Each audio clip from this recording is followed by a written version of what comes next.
Good evening. Tonight we will be concluding the tale, Uncle Neighbor. Let's just dive right back on in.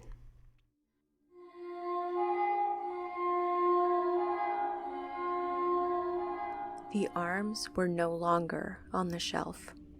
They were pressed flat against the wall above our bed, elbows bent, palms spread, like they were listening through the plaster.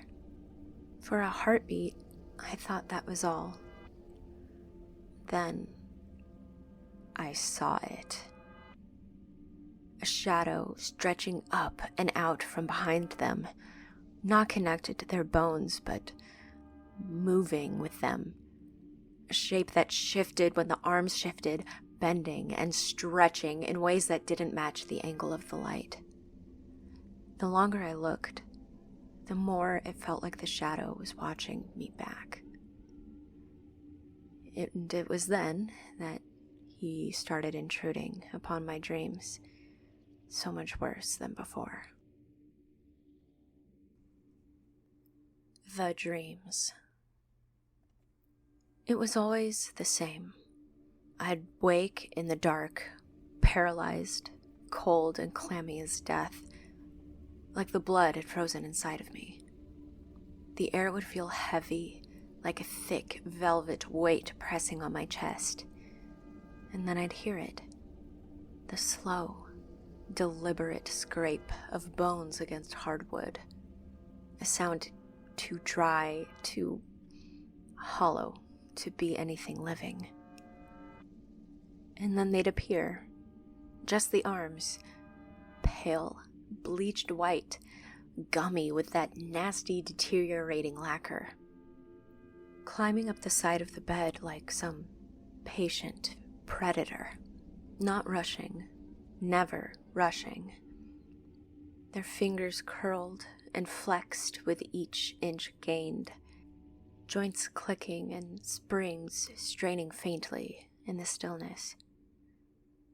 When they finally reached me, they'd rest their hands platonically on my chest, not crushing, but with a weight that pressed just hard enough, as if to say, "Don't forget I'm here." I'd stare at them, willing myself to wake up fully, to move, to scream, anything, but my body wouldn't listen. I told myself it was sleep paralysis, that the mind could do cruel things in the dark. I clung to that explanation for my sanity, and after a while, it worked. I accepted this unfortunate new development in my sleeping issues and adjusted. It sucked, but it was fine. I was fine. That is, until the morning I awoke with perfect, large, deep purple bruises along my collarbone, finger-shaped and skeletal. I showed them to my husband over breakfast. He glanced up from his coffee, slowly put down his phone, frowned. "You must have just rolled over and bruised yourself in your sleep." I lowered my hand from my chest and began mindlessly picking my thumbs with my index fingers, the way I always did when anxious and lost in my mind. I told him that wasn't possible, that the bruises matched the hands exactly. He gave me this careful look, the kind you give someone when you're afraid they might start crying or yelling, and just... His eyes fell to my hands. "Stop picking your thumbs. You're making yourself bleed. Jesus." He was always so good about keeping tabs on my self-destructive behaviors. That was the first time I noticed the shift in his eyes, though. The way he was starting to measure my words. Unfortunately, it was a look I was familiar with due to some painful parts of my past. It was the look someone gave you when they thought you were losing your mind. It was an accidental look, but a cruel one, all the same. But the symptoms only worsened, because after that, the arms stopped being content to haunt me only in my dreams. Conveniently, whenever my husband was away at work, and myself home alone as I work remotely, Uncle Neighbor would become active. The arms would move when I wasn't looking. I'd leave them on their display shelves, the ones I had always kept them on, go work on my computer at my desk in our bedroom, and come back to find them in the kitchen or on the bathroom counter, fingertips curled over the porcelain sink like the rest of him might be bent over to look in the mirror, like he had the rest of himself. Once, I found them pressed against the inside of the front door, elbows bent, palms flat, as if holding something out. It wasn't until much later that it occurred to me that he might be holding someone in. Every time we tried to move them back, something happened. The toaster caught fire while we were both in the living room. Neither of us had used the thing in days. My husband tripped on the rug hard enough to sprain his wrist. Our cats, both of our cats, vanished for 2 days and returned thinner, the fur of their once long, beautiful coats standing on end and singed as if electrified. They're both indoor cats. We have 650 square feet and no patio. There was nowhere for them to have disappeared to. We stopped trying. My husband grew quieter about it. I think he thought that if he didn't feed the conversation, the whole thing would just fade away. But sometimes I'd catch him staring at the arms when he thought I wasn't looking. We didn't talk about it, but we both noticed the way their position began to shift over the course of hours instead of days. Then one night, he had the dream. The one where he had seen that the arms weren't bare bone, but covered with rotting skin, where Uncle Neighbor's incorporeal body dragged behind them like a shadow with weight. But I'd seen my husband's face when he sat up abruptly in bed. I woke to the sound of his breath, fast, shallow, and ragged. His hands clutched the blanket like he was bracing himself against something invisible. I touched his shoulder, and his skin was slick with cold sweat. His eyes would snap open as he snapped up in bed, and for a moment I thought he was going to tell me that I'd been right all along. Instead, he said, "You put something in my food, didn't you?" and tried to smirk away his own fear. He'd grown up having sleep paralysis, so maybe it was different for him. He was better practiced at telling himself it wasn't real. So I laughed, a sharp, wrong sound, because the truth was too heavy to lift just then. But my husband didn't laugh with me. We both knew the tone of this conversation was a lie. Over the following weeks, he stopped going into work, opting to work from home as much as he could and calling in sick when they wanted him to come in. He wasn't sleeping. He couldn't function. After a while, he apologized for acting like he didn't believe me. To which, of course, I forgave him, as this entire situation was beyond a batshit, and we were losing a little more sanity with each lost night of rest. Once he stopped accusing me and saw how ridiculous that was, he started avoiding the subject entirely. In fact, he stopped talking pretty much altogether. But I hadn't the energy to press him either. We were both too tired, so tired, all the time. But something changed in my husband after he lost his job. His sleep managed to get even worse, and he quickly became skin and bones. He hadn't spoken a word in days. Finally, having had enough, he suddenly tore the arms down from the shelves, sending picture frames shattering to the ground and old books bouncing onto the couch. I knew what he was thinking, and I knew it would only exacerbate our torment. I screamed in hysterical protest. I clung to my husband, trying to keep him and the arms inside, but I was too weak to stop him and too brain dead to explain. Without a word, he went down the hall to the trash chute and tossed the arms in. I heard them clank and screech against the rusted metal chute down to the basement dumpster. If there was one thing I did know from having my spooky bitch credentials prior to this cavalcade of bad choices, it was that throwing away or trying to destroy haunted items always ends badly. The next morning, while we were sitting in that pale morning light, in the tired silence that descended over us like a noxious fog, we sat for our breakfast, which at this point was just insanely strong coffee and cold, uneaten eggs. My husband finally spoke. His voice was quieter than I'd ever heard it before. I couldn't even understand him at first.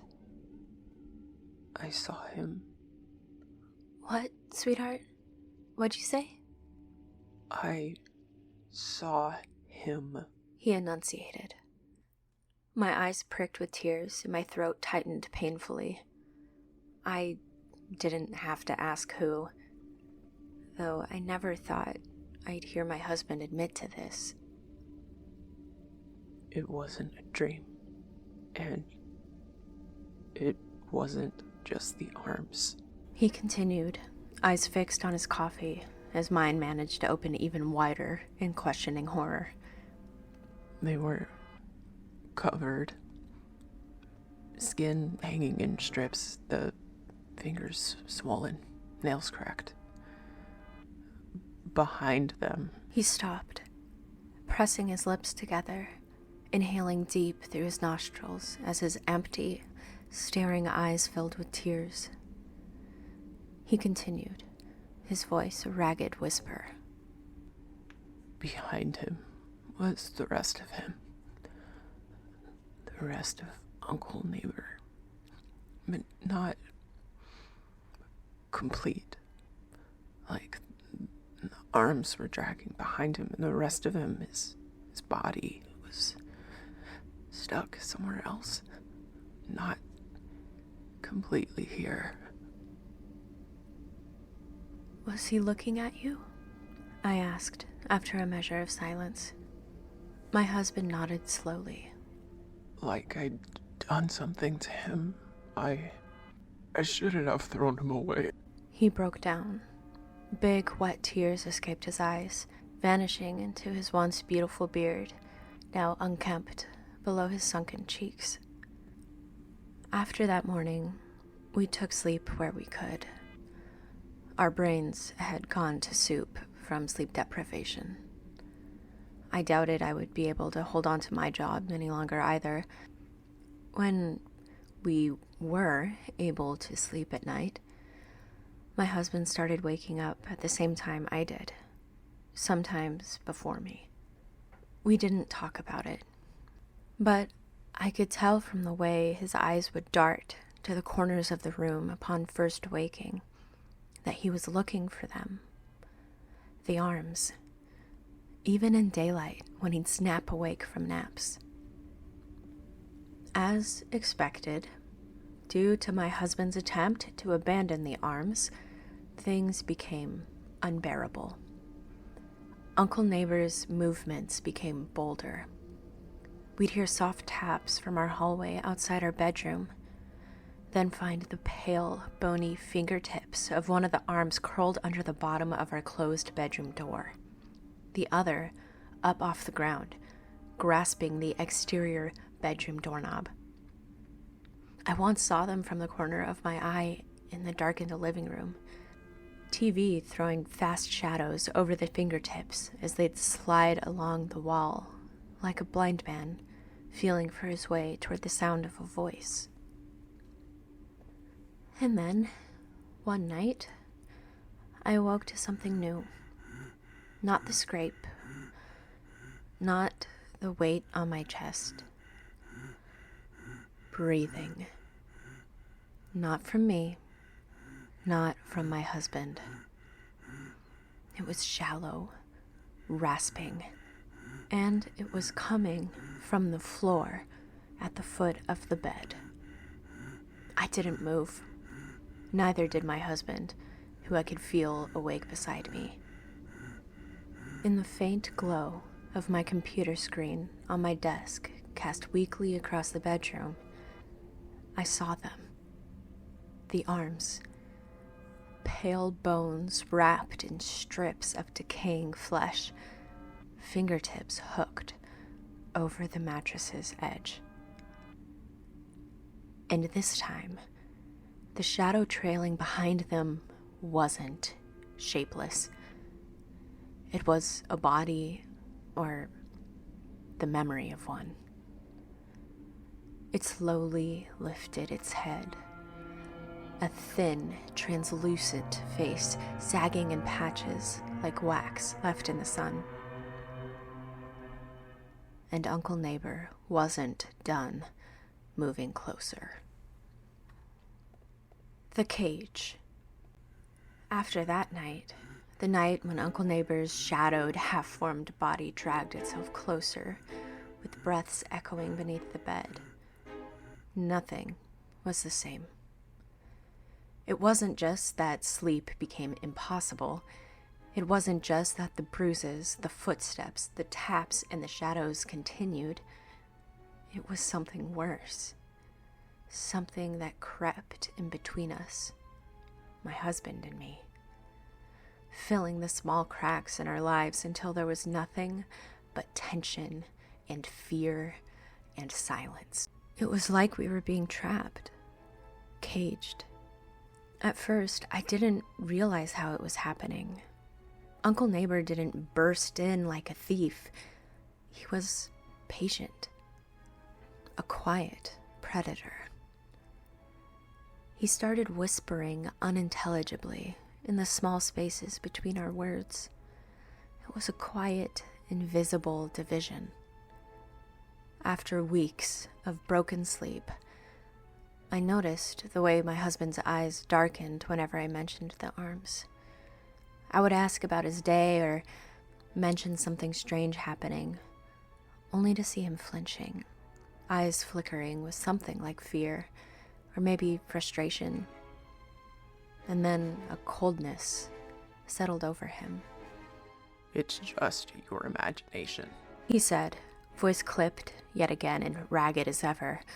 It was always gravelly and shredded when he spoke now, probably because he barely spoke at all. The absurdity of his statement this late in the game would have made me laugh, had I the energy. No, it's not, I replied flatly, then venomously. You saw it too. You can't pretend you never told me. You can't pretend it's not real. It's much too late for that. I stared at my hands on the table without seeing them, picking my thumbs. His jaw clenched, and he walked away without a word. I dropped my hands, catching myself tearing at my own skin, little drops of blood dripping onto the hardwood. I cried at the realization my husband didn't stop me from picking my thumbs. Not anymore. Little by little, the space between us grew. Conversations shortened. Laughs disappeared completely. The warmth of our home lessened, slowly shrinking into the shadows on the floor. Uncle Neighbor was like a wedge, slowly but surely prying us apart. This was when the true madness began. One evening, my husband sat at the kitchen table, staring blankly at his untouched dinner that had a few fat flies encircling it. In fact, it was the untouched dinner from the night before. The arms sat on the shelves behind him, their pale bones catching the dim light, fingers twitching ever so slightly. I could see them moving in my periphery over my husband's slumped shoulders. It felt like He could sense their silent movement behind him. "Are you okay?" My words came out quiet and hesitant, meek. We never knew how we would react to the sound of each other's voices anymore.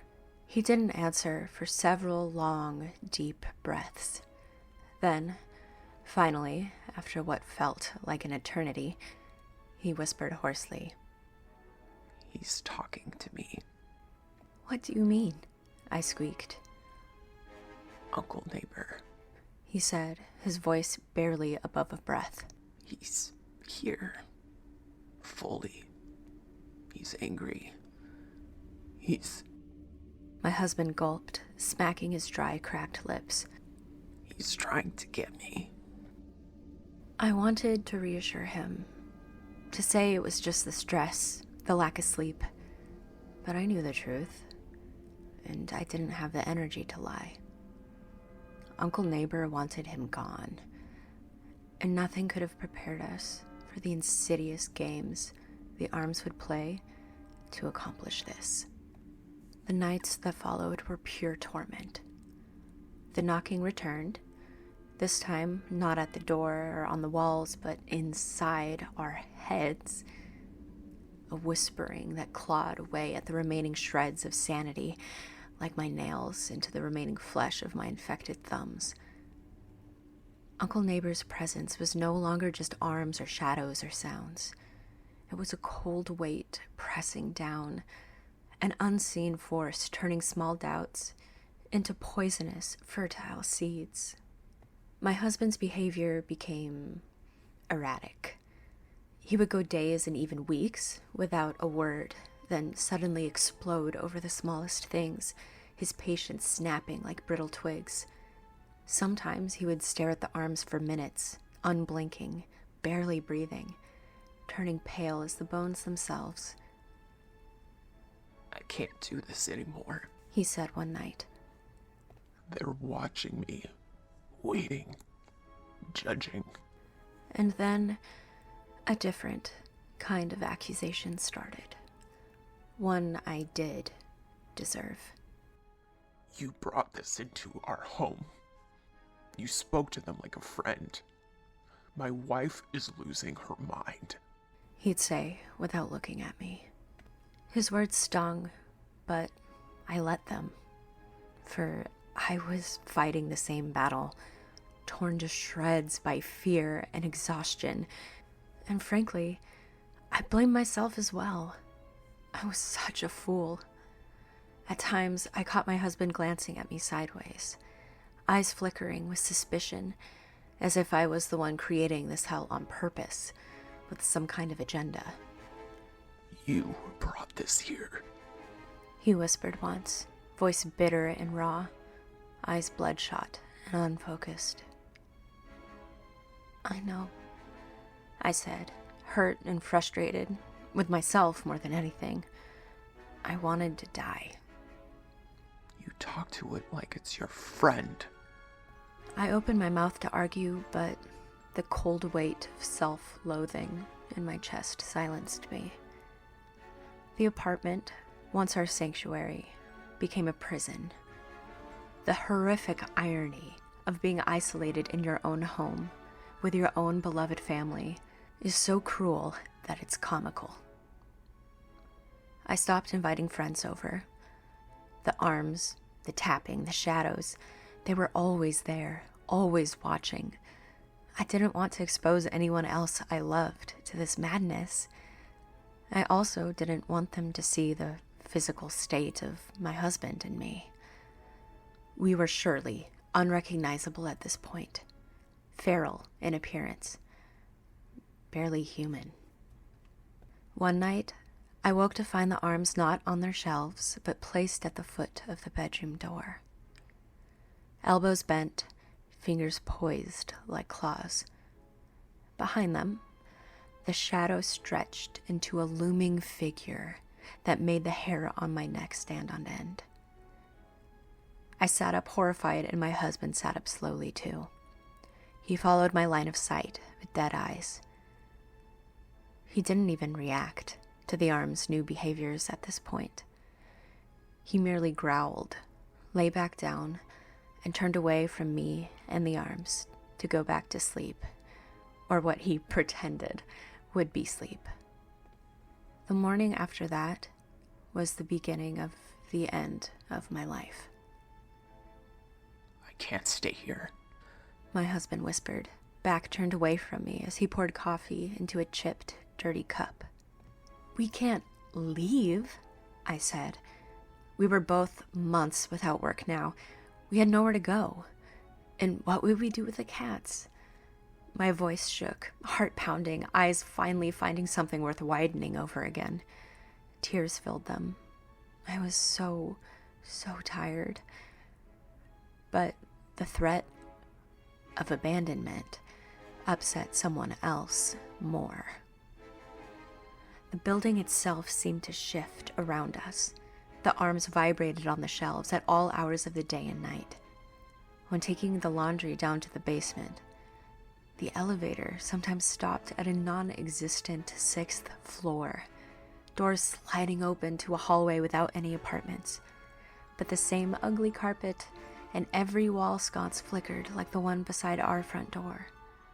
I'd never exit the elevator, just wait for it to take me back to my hellish life on the 7th floor.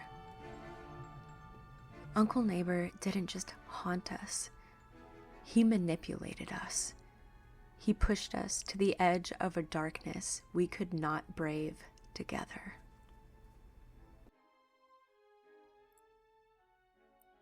Arguments erupted from nowhere. My husband accused me of making things worse. I accused him of giving up. Every disagreement felt like a trap we had walked into together, like the ghost was whispering just enough poison into our thoughts to keep us fighting exactly how he wanted. One morning, I found scratches on my husband's arms. Thin, angry red marks, shaped like they only could have been made by the bones. He swore he hadn't done it himself. I hadn't accused him of that. I'm not like you, I had hissed. I believe you without you needing to defend yourself. The look on his face in response to this was one of shame and self-loathing, realizing what he'd been doing to me with his pointed fault. The cats hid under the bed most days, hissing at nothing, maybe each other. I wonder if Uncle Neighbor was tearing at their love for one another too. And worst of all, I began to feel it. Uncle Neighbor's hunger. Not for flesh or blood, but control. For isolation. To cage us both inside this nightmare.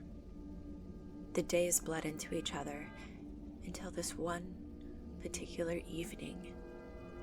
It was a night I will never forget. Our true breaking point, or maybe boiling point fits better. I awoke to the sound of my husband screaming, raw, guttural, filled with terror.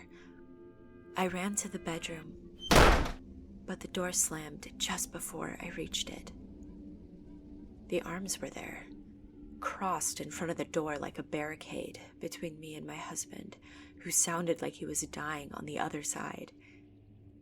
Behind them against the door, the shadow of Uncle Neighbor's full form twisted and writhed with violent rage. My husband's voice came muffled and desperate through the wood and paint. Let me out, please. I pounded on the door, on the arms, tears streaming down my desperate, contorted face.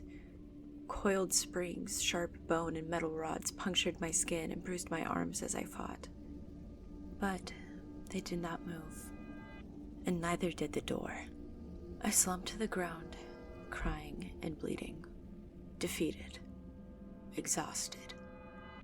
Then, silence, and the house grew cold. Time fell away, and I don't know how long he was stuck in our room. The next day or week, who knew anymore, I woke on the floor in the corner, the end of our hallway where it meets our bedroom door. The arms were gone. I scrambled to my feet and burst open the door. My husband was curled into a ball on the hardwood floor. And after that, he wasn't just different. He was gone. Hollowed out, eyes glassed over, distant. He wouldn't speak. He barely ate. Not that he was really doing those things before. And then I realized Uncle Neighbor wasn't just trying to haunt us. He was trying to trap us, to cage us in silence and fear. And he was succeeding. We were trapped in his cage. His little birds. Our home, our minds, our hearts, all locked away behind spectral bars. I was trapped and so was my husband. Well, until now. Now, my husband's mind had been taken and locked away from us both. And I was alone. My husband was a shell, lobotomized by fear and sleep deprivation, and whatever horrors were thrust upon him when locked in our room, all alone with that demon. Uncle Neighbor was the only one holding the key. Days bled into nights, and nights bled into endless weeks and months of enervation. I was trapped in a waking nightmare. Each moment was heavy with dread. I could no longer tell when I was having nightmares or in my waking hellish reality. It was all the same. The atmosphere in our apartment became suffocating, thick with the residue of something unnatural, something ancient and resentful. I found myself watching my husband, waiting for him to speak, waiting for a sign that he was still there. But his silence was louder than my own labored breathing. I could still hear his ragged pleas from behind the bedroom door, the last words I would ever hear him say. They echoed in my mind, a ravenous earworm. He moved like a ghost himself, drifting from room to room with vacant eyes, saying nothing, doing nothing, lost. Sometimes he'd stop by the shelves holding Uncle Neighbor's arms and stare for so long it felt like the bones might reach out and pull him in. I was breaking. I went for weeks without saying a single word. "Why won't you fight?" I asked him one afternoon, voice breaking with disuse. He only shook his head, no words. He didn't look at me. He didn't even blink. We were unraveling. I realized then the cage was not just made of spectral bars. It was built from the silence, from fear, from the way Uncle Neighbor had seeped between us like poison, slowly accumulating in the veins. Sweet as coolant and cola, at first, untraceable. Uncle Neighbor's strategy was cruelly simple. Isolating us, separate us from each other. The divide between my husband and I widened. We no longer shared meals or laughter. Uncle Neighbor fed on our growing mistrust and fatigue. The arms managed to appear in new places, always visible, moving just out of the corner of my eye. In the kitchen, draped over the counter like a grotesque towel. Once, I found them balanced on a chair, elbows bent around the arms of the chair like they were waiting for me. inviting me to sit. I think it was just a hallucination, but similar to the flickering of the digital 6 of the elevator, an image of a shadow man flickered for just a moment in the chair, like he wanted me to sit on his lap. It was as if Uncle Neighbor was marking territory, reminding us of who held the power here, convincing me a little more each day that I belonged to him, and that it was my own fault. Sleep was so elusive. All of life became a fragmented nightmare. Each time I closed my eyes, I saw those skeletal fingers inching closer, or tangling violently into my hair, hearing that slow, raspy breath beneath the bed. My husband's nightmares spilled into the waking hours, mumbling names I didn't know, cowering from shadows only he could see. I'd seen shadows too, but never at the same time. We weren't permitted to share anything anymore, not even the experience of this delusion. Folie à deux sounded like a honeymoon at this point. Our lives had become a shattered reality. At times, I caught glimpses of the shadow figure lurking just beyond the doorframe, a gaunt silhouette with shredded skin, his eyes hollow and accusing. Just how did Uncle Neighbor die, anyway? Then, the final act of this heinous game began the second night the bedroom door slammed in my face. This marked our full descent into the abyss. My husband didn't yell from the other side of the door that time. How could he? He couldn't speak anymore. I just heard my husband's rapid, panicked breathing.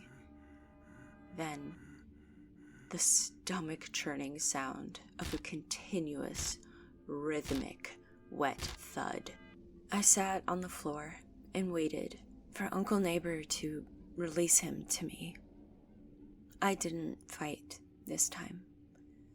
I just sat against the bedroom door and picked my thumbs. Useless. Hopeless. What seemed like days later, my eyes fluttered open to find myself sprawled on the hardwood outside our bedroom door. But the door was open. First, I saw a dark splotch just a few feet up the wall, deep reddish-brown where it was dry, and bright burgundy streaks down to a puddle on the floor where it was still wet, with my husband's blood. Right at the height where my husband's head would have been were he sitting beside the wall. There were several markings in the shape of his ear, stamped into the wall where he'd smashed his own head over and over and over and over. He was nowhere to be seen in our room. I wanted to snap to my feet and find my husband, but I was too weak. With all the urgency I could muster, I slowly crawled down the hallway to the living room, and I found my husband sitting on the floor by the front door, eyes glassy, clutching a crumpled note. He extended his arm up to me, his eyes meeting mine for the first time in what seemed like months. He didn't say a word, but his wet, wide gaze said, "Read it." I unfolded the paper. Scrawled in jagged, uneven handwriting was a message. 3 words. She is mine. From that day forward, we weren't prisoners. Only I was. The final isolation, not just by Uncle Neighbor, but by my husband. Whatever the ghost arms did to my husband when trapped in our bedroom that second time, The love of my life worked for Uncle Neighbor. He was part of Uncle Neighbor. We stopped speaking. Well, I stopped trying. I really don't think my husband would have been able to if he wanted to. My life shrunk to the walls of the apartment, haunted by a presence that was patient and cruel. My husband's life was taken entirely. His body was there, moving, breathing, but he was dead. I knew he was. The cage was complete. Uncle Neighbor's insidious plan had succeeded. He didn't need to terrify me with ghostly screams or violent threats. He trapped me with silence and mistrust and loneliness. He'd taken everything from me worth fighting for. He made me a prisoner of a cage only I could see, made of fear and a new ghost, that of my marriage. The rules. The air had thickened so much by the time I reached this point that even breathing felt like a struggle. My husband wouldn't physically let me leave the apartment at all. He roughly threw me where Uncle Neighbor wanted me, minimizing my choices and movements even within the claustrophobic apartment. My husband's husk never spoke, nor ate, nor slept. He was truly possessed. A strong and ruthless marionette puppeted by Uncle Neighbor. I didn't blame my husband, or his empty vessel, for that matter. His soul was dead. It wasn't him. But the senseless violence that erupted from the hands that were once his made it impossible to grieve my husband. That was probably the most painful of all. My world had become one I no longer recognized. I was chained in shadows, silent threats, and psychological torture. I wasn't naive anymore. I wasn't anything anymore, really. The lesson I learned wasn't worth learning, for I had no life with which to carry forward the lesson. But I had learned the hard way why certain things are never meant to be disturbed. Why some objects, especially those tied to death, come with strings so tightly attached they choke the unwary. There are rules. Break them and you will pay. Rule 1. Never bring home pieces of the dead. You think it's a curiosity or maybe some morbid fascination. You see bones or relics discarded, orphaned from their place, and think, I can give this a home. I'm cute and weird and can appreciate this. But those pieces, they're not just objects. They are vessels. Vessels of memories, pain, personalities, and grudges carried across the veil. Uncle Neighbor was proof. His arms, just 2 arms, carried his presence with a weight heavier than any living body. I thought they were just bones. I was wrong. Every piece of him was tethered to those arms in a way no scientific explanation could touch. His essence, fragmented but furious, traveled to those brittle fingers like lightning rods in a storm. Never, ever bring home pieces of the dead. Rule 2. You do not own the dead. Taking possession of something that belonged to a dead person is never just a transaction. It's a contract, though an unwritten, unspoken one. And you can end up signing your life away. Yourself, your sanity. You think you're the master of your own life? You think you're safe? You think your home is yours? No. The dead don't work by our rules once we break them. They don't care about your plans, your reasons to live, or your excuses. They don't care about your love or your future or your family. They act on their own terms. And they want something from you in return. Your attention, your fear, your very soul, or perhaps They will just take all of those things just to merely keep your company. Rule 3. Speaking to the dead is a door you can't close. I thought talking to Uncle Neighbor would calm me. I thought it would make me believe that if there was something attached to the arms, we could be friends. Aside from taking them into my home to begin with, this was my biggest mistake. Make him feel welcome. Make him less restless. Convince myself we are safe. Fool's errands all. Because every word I spoke was a step deeper into his darkness. Inviting him into my world opened a doorway through which he slipped pieces of himself, bit by bit, until he was whole, until he was strong enough to take everything from me. At first it was small things, knocks, taps, scratches. But once the trap snapped around us, it was too late. The cage shrunk, dividing me from the person I loved most. I wish I'd never given him a name, that I'd never spoken to him at all. Because with every syllable, I gave him more permission, more power. Haunted objects don't just carry stories. They carry corrosion, the souls of those unworthy of moving on to whatever comes next, slowly dissolving everything you ever loved right before your very eyes. And ghosts are not like the stories we tell children around campfires. They're not bound by morality or heaven, hell, and purgatory or unfinished business. Uncle Neighbor's presence was a curse carved into my life with clawed fingers. He wasn't there to haunt me. He was there to have me. To break us.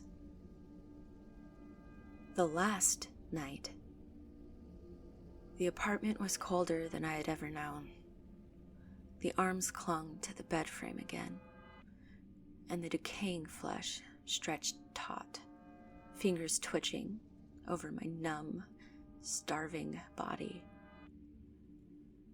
The shadow behind them fully solidified, stretching into a form more real than any nightmare I had dared dream, awake or otherwise.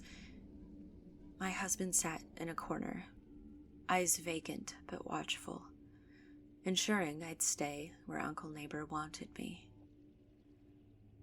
The desire to live had left me the day my husband's soul. Lying there, I finally decided what I had to do. I had to break every rule to survive. Well, a form of survival. I had to do it for my husband. For us. I had to face Uncle Neighbor, that demon, on a demon's terms. I spoke to him one final time. Not with words of kindness, acceptance, or hope. Not with fear. But with fire. With rage. With the desperate will to reclaim myself. Or at least just my soul. And my husband's soul. "You don't own me," I said, voice trembling but fierce. I sat on the bed. My husband's husk approached me, like a predatory golem. But I continued. "You will not cage me. You may not have him." The arms twitched. The shadow writhed. The room shook. I was not deterred. Uncle Neighbor left scars deeper than any visible ones, in the paint of the door or on the arms of my husband. Ones that would never heal, etched forever into the spirit of this place. The very air of this apartment, forever tainted. The wounds in my heart had festered until the infection was ready to take me. And if that didn't, the infection of my shredded thumbs surely would. I'd had a fever for days. My husband and I, broken beyond repair, learned a lesson that would haunt us wherever we went next. I was desperate to get the love of my life back, and the only idea I had left was no guarantee. Some doors, once opened, are impossible to close. This last-ditch effort would have to be another one of those doors. And some rules exist not to be broken, but to protect the living from the dead. So what is one to do when those protections are lost? I had an idea. A crazy idea. But crazy is all I had left. If we were dead too, maybe Uncle Neighbor would finally need protection from us. If we were on the same playing field, held the same power, maybe my husband and I could avenge ourselves, or at the very least, be together again. I took my husband's menacing hand as he approached me on the bed. I stood and gently led him into the bathroom. As Uncle Neighbor never let me out of his guard dog's sight, I was still at least allowed this feat, and knew my plan, if acted upon quickly and without hesitation, would go unhindered. I guided my husband's vacant vessel into the tub. He looked up at me with the most innocent, empty eyes, almost curious. Almost. I smiled weakly down at him and ran a warm bath. His clothes ballooned around him in the water. Mine hung from me loosely, too. We ourselves were practically as skeletal as our master. Then, in the swiftest possible motion, I grabbed a box cutter from the hallway closet as quickly as my weak body would allow, and I locked us inside. Almost instantly, I heard the arms hit the floor in the bedroom and skitter to the bathroom door, climb it, and shake the door violently. My husband's husk looked at me with vacant, angry, confused eyes. Lightheaded from the effort, I slowly sat into the warm water beside him, cooing to the golem. Shh, shh, I'm not going anywhere. You're doing a good job. This worked, despite the devilish arms continuing to thrash on the other side of the bathroom door. But they could not breach it. They had no power here, not over this kind of resolve. In the tub beside him now, I held what was once my husband's face, kissing his cheeks over and over, taking in his scent. Big warm tears fell from my face into the gray water, already dingy with the grime of our clothes and neglected bodies. I kissed his forehead long and hard as I clicked the box cutter out of its sheath. I held the blade to his thin neck, just below his protruding Adam's apple. I whispered into his blood-caked ear, half smiling, "It's not like we're alive anymore anyway. I love you. I'll see you soon, sweetheart." I held him and cried as he twitched. It did not take as long as I thought for him to go limp.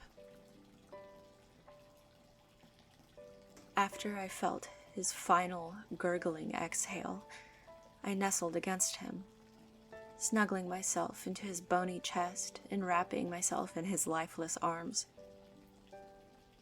Then, I held the blade to my own throat. It was my turn. I smiled, genuinely, fully, as the light faded and the burgundy bath went cold.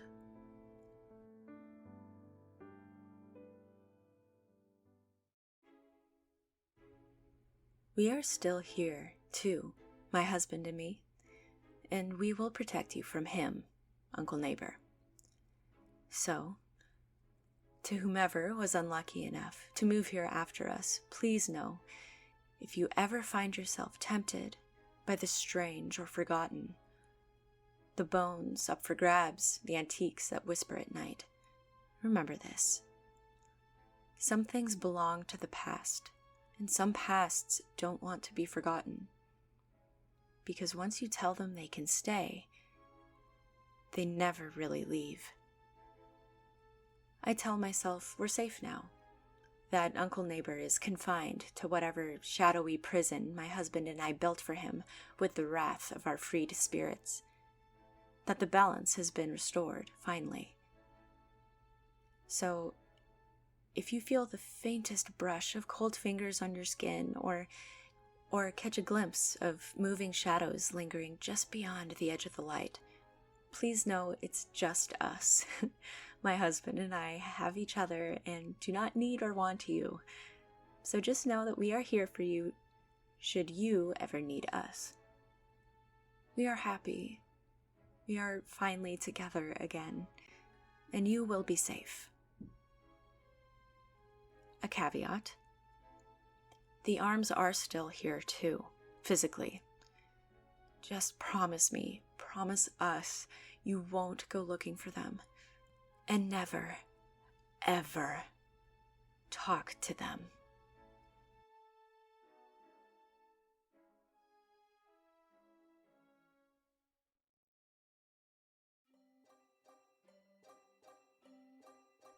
And that, my friends, was Uncle Neighbor. A reminder that sometimes the most terrifying thing about a haunting is the way that it affects your heart.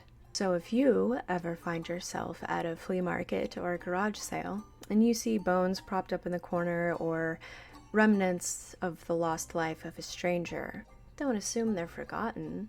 And if the person next to you says, "Oh, that belonged to my aunt," maybe leave. Maybe run. Thank you so much for watching, for listening. You can get your own copy of this story in Coagulation 10, The Veil, available October 1st, 2025. It's to be available in audiobook, paperback, hardcover, and ebook. All thanks to the Coagulation Foundation's B Corp publishing partner, Lulu.com. All right. Good night, my love, and happy nightmares.